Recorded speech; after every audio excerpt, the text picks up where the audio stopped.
L'histoire de Bethsabée, un récit de pouvoir, de péché et de rédemption. L'histoire de Bethsabée est l'un des récits les plus captivants et complexes de la Bible, intimement lié à la vie du roi le plus célèbre d'Israël, David.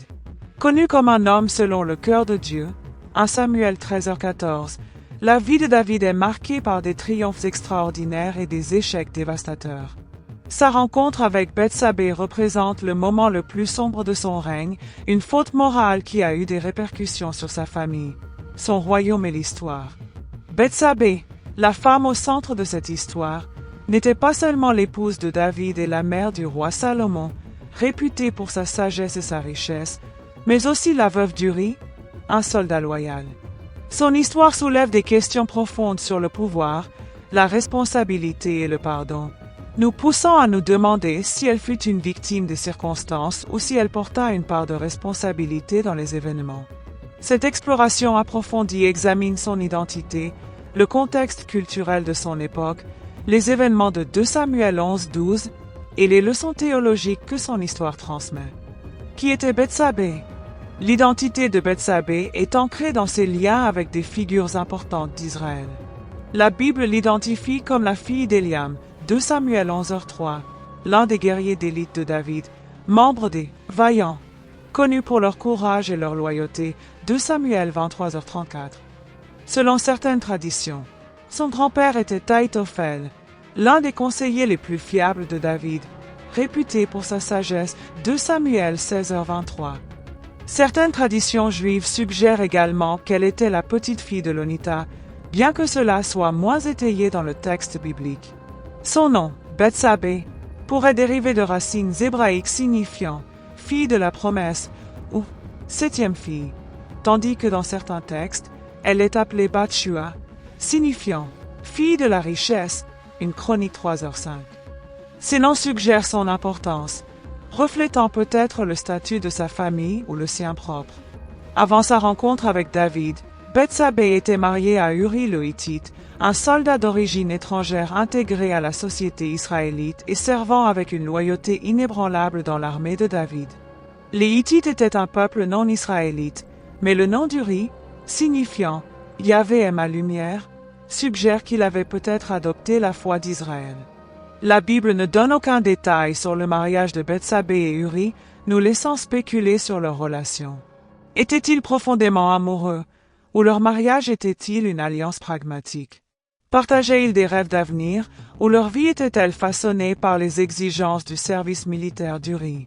Le silence du texte nous invite à nous concentrer sur le moment décisif qui a changé leur vie à jamais. Le contexte de la chute de David. L'histoire se déroule dans 2 Samuel 11, à une époque de guerre où l'armée d'Israël, dirigée par Joab, assiégeait la ville ammonite de Rabba. David, cependant, resta à Jérusalem, une décision qui prépara le terrain pour sa faute morale. Le texte note qu'il s'agissait du « temps où les rois partent en guerre », 2 Samuel 11h1, critiquant subtilement l'oisiveté de David. En tant que roi guerrier ayant vaincu Goliath et conduit Israël à de nombreuses victoires, le choix de David de rester en arrière était inhabituel. Son inactivité le rendit vulnérable à la tentation, illustrant les dangers de la complaisance, même pour ceux qui sont favorisés par Dieu. Depuis le toit de son palais, qui offrait une vue imprenable sur Jérusalem, David vit Bethsabée se baigner. Le texte précise qu'elle se purifiait, probablement en respectant le rituel de purification requis après les menstruations, comme stipulé dans Lévitique 15, 19-30. Ce détail est significatif. Bethsabée suivait la loi de Dieu, accomplissant une obligation religieuse, tandis que David, en revanche, négligeait son devoir de roi. Le point de vue élevé du palais, symbole du pouvoir et du privilège de David, lui donna accès à un moment privé, soulignant le déséquilibre de pouvoir entre eux. Les actions de David marquent le début d'une chaîne d'événements tragiques. En voyant Bethsabée, il s'enquit de son identité et apprit qu'elle était la fille d'Éliam, la petite-fille d'Ahitophel, et l'épouse d'Uri, des hommes étroitement liés à son cercle intime. Malgré cette connaissance, le désir de David l'emporta sur son jugement.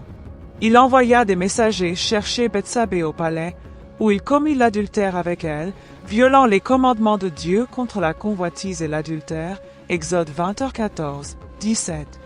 Le texte reste silencieux sur les sentiments ou le consentement de Bethsabée, ce qui a alimenté des débats pendant des siècles.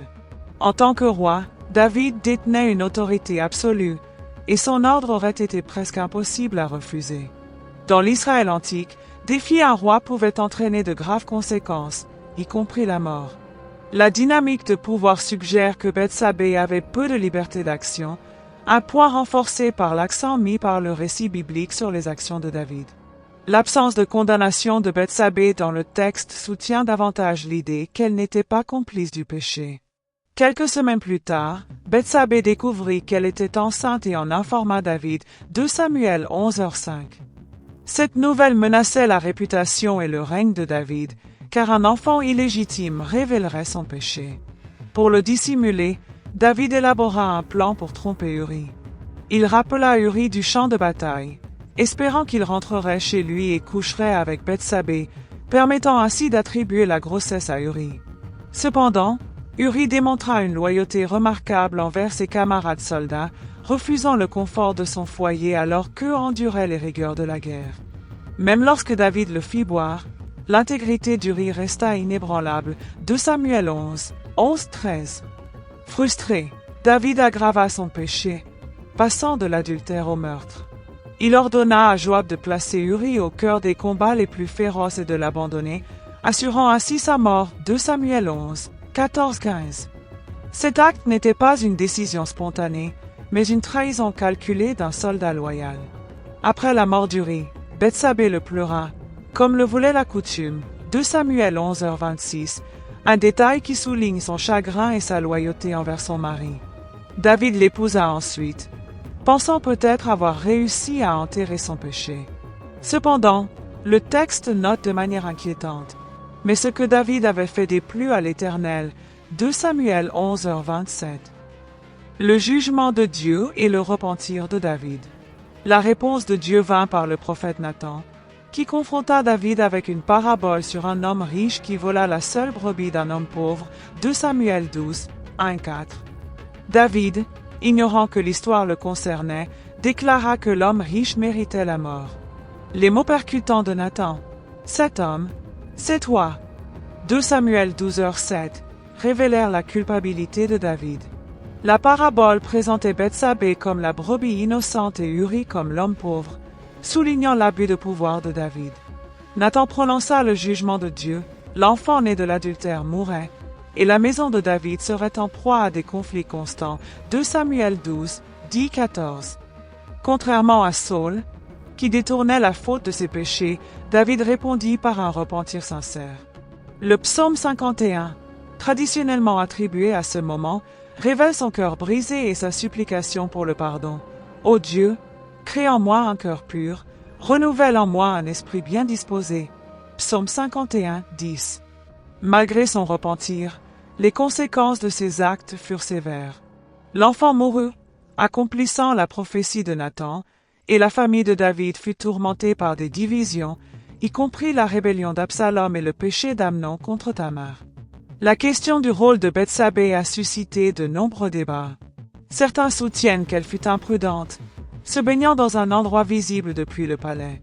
Cependant, cette perspective ignore l'accent du texte sur le point de vue élevé de David et son manquement à être à la guerre. Bethsabée accomplissait une obligation religieuse, et la position surélevée du palais donna à David une vue involontaire. Le texte place la responsabilité uniquement sur David, notant ses actions comme le catalyseur du péché. 2 Samuel 11:1-4.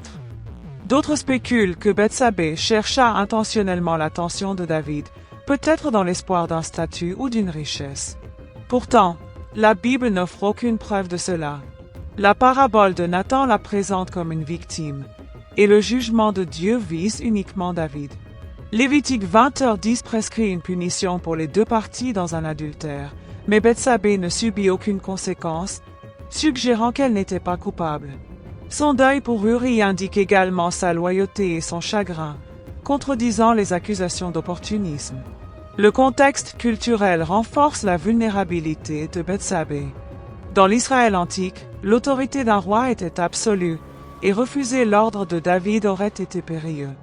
Deutéronome 22, 23 à 27 exonère une femme dans une situation où elle ne peut appeler à l'aide, impliquant le manque d'autonomie de Bethsabée.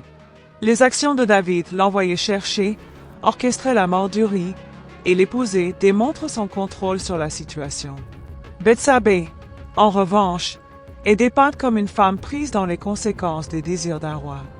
Le péché de David eut des conséquences bien au-delà de sa famille immédiate.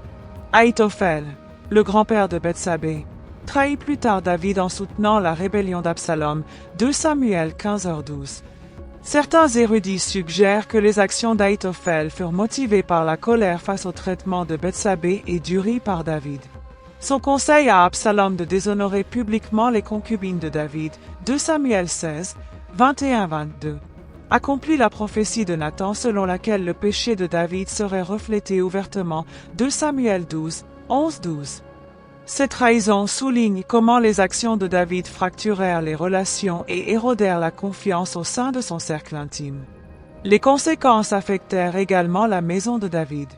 La mort de son premier enfant avec Bethsabée fut une conséquence directe du péché, et les événements ultérieurs, comme l'agression d'Amnon contre Tamar et la rébellion d'Absalom, accomplirent l'avertissement de Dieu concernant les conflits au sein de la famille de David. Ces tragédies mettent en lumière le principe biblique selon lequel le péché, même pardonné, entraîne des répercussions durables. Après la mort de leur premier enfant, David et Bethsabée eurent 4 autres fils, Salomon, Shiméa, Shobab et Nathan, une chronique 3h5. Salomon, le plus éminent, devint roi et fut réputé pour sa sagesse, sa richesse et la construction du temple. Bethsabée joua un rôle crucial dans la sécurisation de son trône.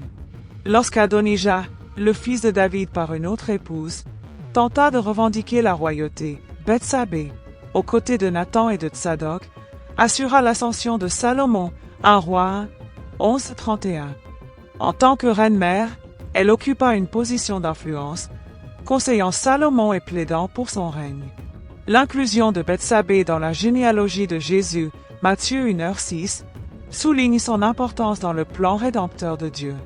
Notamment, elle est mentionnée comme l'épouse d'Uri, un rappel du péché de David, mais aussi de la capacité de Dieu à tirer du bien des échecs humains. Par Salomon, Bethsabée devint une ancêtre du Messie, illustrant la grâce de Dieu à tisser des histoires brisées dans son dessein divin. Leçon théologique et pratique. L'histoire de Bethsabée est un puissant témoignage de la souveraineté et de la grâce de Dieu. Malgré les graves péchés de David, Dieu lui pardonna et utilisa sa lignée pour accomplir ses promesses. Le récit nous invite à réfléchir sur plusieurs thèmes clés. Le danger de l'oisiveté. Le péché de David commença lorsqu'il négligea ses responsabilités. Cela sert d'avertissement à rester diligent dans notre vocation, car l'oisiveté peut mener à la tentation. L'abus de pouvoir, les actions de David mettent en lumière les dangers d'une autorité non contrôlée. Les leaders sont appelés à utiliser leur influence pour le bien et non pour exploiter autrui. La puissance du repentir. Le repentir sincère de David contraste avec les excuses de Saul, montrant que Dieu honore un cœur contrit, même si les conséquences persistent. Le plan rédempteur de Dieu. L'histoire de Bethsabée démontre que Dieu peut racheter même les moments les plus sombres, utilisant des individus imparfaits pour accomplir ses desseins. Juger avec prudence. Le débat sur le rôle de Bethsabée nous rappelle d'éviter les jugements hâtifs. Le silence de la Bible sur sa culpabilité nous encourage à nous concentrer sur la responsabilité de David et la justice de Dieu. Conclusion. L'histoire de Bethsabée n'est pas seulement un récit historique, mais un miroir reflétant la fragilité humaine et la grâce divine. Était-elle victime ou complice? Le texte biblique, le contexte culturel et le jugement de Dieu la désignent comme une victime de l'abus de pouvoir de David. Son histoire nous invite à examiner nos propres vies en reconnaissant les conséquences du péché, l'importance du repentir et l'espoir de la rédemption.